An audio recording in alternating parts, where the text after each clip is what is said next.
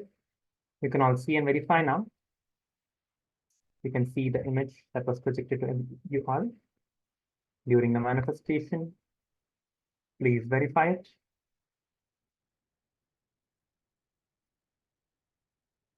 And see the manifestation.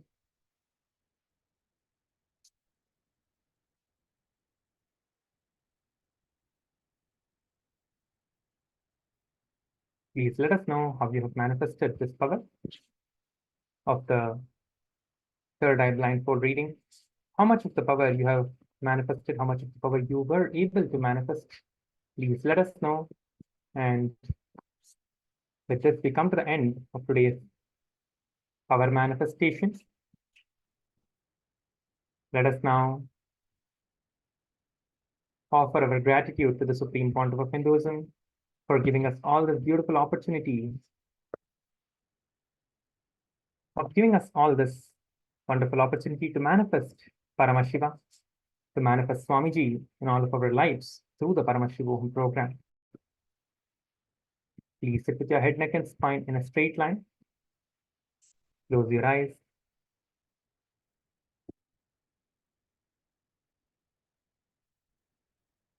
Sit with your head, neck, and spine in a straight line. Please close your eyes. Visualize Swamiji in your inner space. Offer your deep, heartfelt gratitude at the feet of the Supreme Pontiff of Hinduism for giving us all this beautiful, wonderful opportunity to manifest Him in our lives.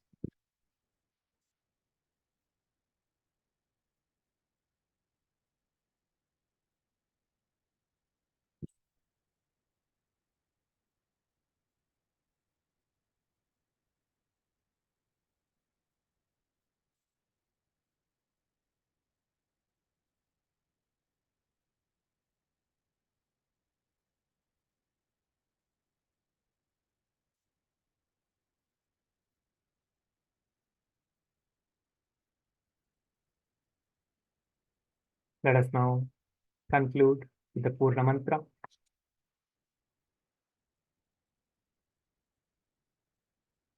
Om Purnamada Purnamidam Purnamat Purnamudachyate Purnasya Purnamadhaya Purnamevavashishyate.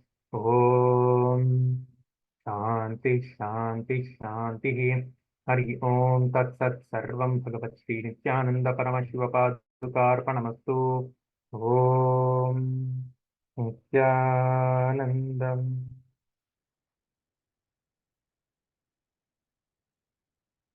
Thanks so much for joining, everyone. Let us gather back for the next session tomorrow morning, which is the Prathama Vinyasakrama and the Dvitiya Vinyasakrama Yoga. Thank you so much, Nithyananda. Shivoham